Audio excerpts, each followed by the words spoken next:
All right, another question. I'm going to answer all the questions tonight and then I'm going to go to bed. It's 2:30 on a Saturday night in late January 2025.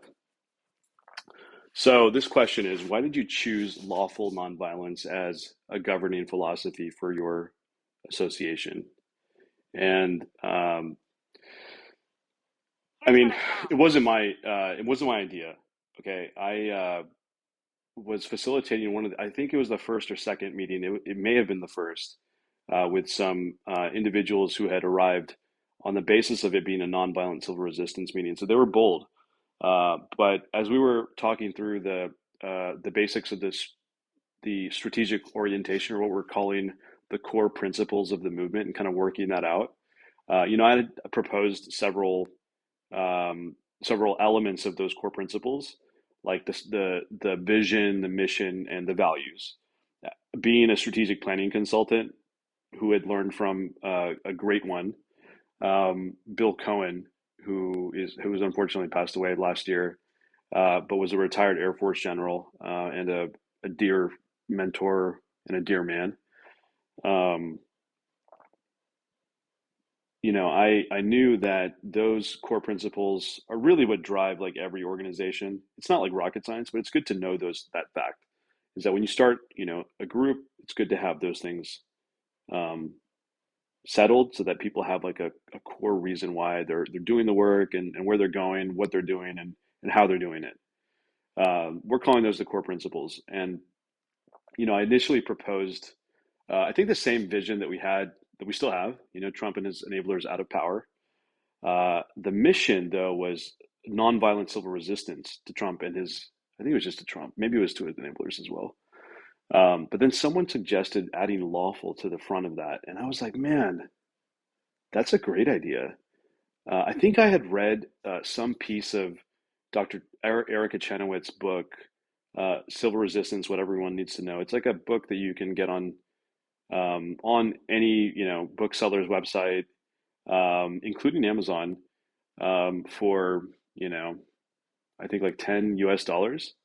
Uh, anyway, she has this statistic in the book that says if you can get 3.5% of any given population to mass mobilize, like get in the street or something like that, you have a pretty good chance of achieving your goal with respect to, let's just say, in our case, Trump resigning, in my case, within 3 years.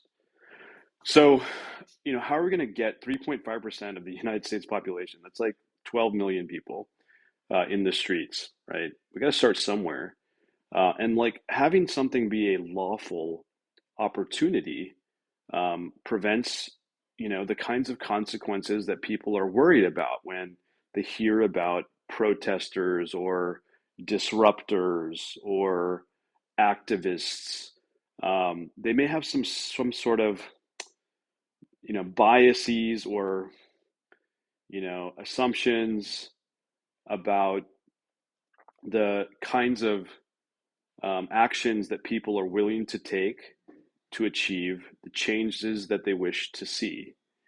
And in our case, when someone suggested that, it just kind of put it together for me, and they probably already put it together for themselves, but for me, it put it together in the sense that, this is going to have a lot more appeal, I believe, if we remain lawful and nonviolent in our civil resistance.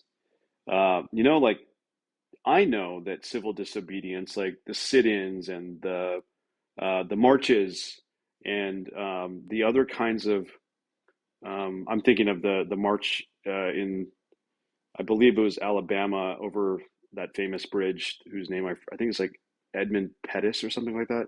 It's now I think named after that representative John Lewis. Um, might be getting some of the facts right or wrong, excuse me, but I think that's what the case is. In any case, I believe that was a civilly disobedient act that led to police brutality in American, in one of the more tragic moments of our nation's history. In any case, you know, that moment was a turning point for that civil resistance struggle, that nonviolent civil resistance struggle.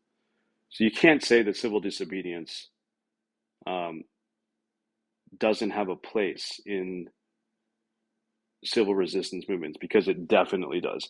You look at some of the courageous activists around the country and the world who are telling the world that climate change has gone too far.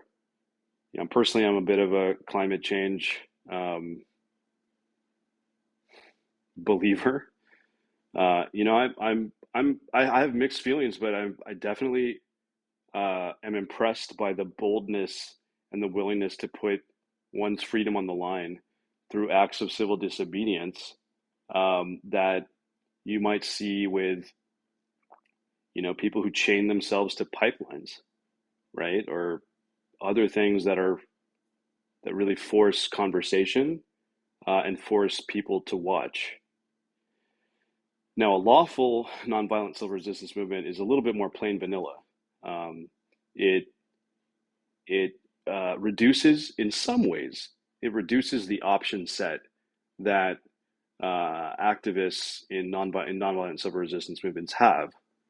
Now, that being said, right, I'm starting to think that the constraints that imposes also demand new forms of creativity, and I'm starting to experiment and observe that in some of the activism and the organizing that I'm doing on this campaign within those bounds. So while I thought that, oh, okay, well, we're just plain vanilla, all we're going to do is, march and that's it. I'm starting to see that there's a lot of um, creativity, for example, that we can demonstrate in our activism that kind of stretches the boundaries of what I thought was possible within the space of lawful nonviolent civil resistance. So, as you can probably tell, it was definitely a strategic choice to bring more people out where they would feel safe, they would feel comfortable, and they would feel secure in the exercise of their United States constitutional First Amendment rights, of assembly, of speech, and of petitioning the government for redress of grievances. So, um, yeah, it was a strategic choice. I hope it was the right one. What do you think?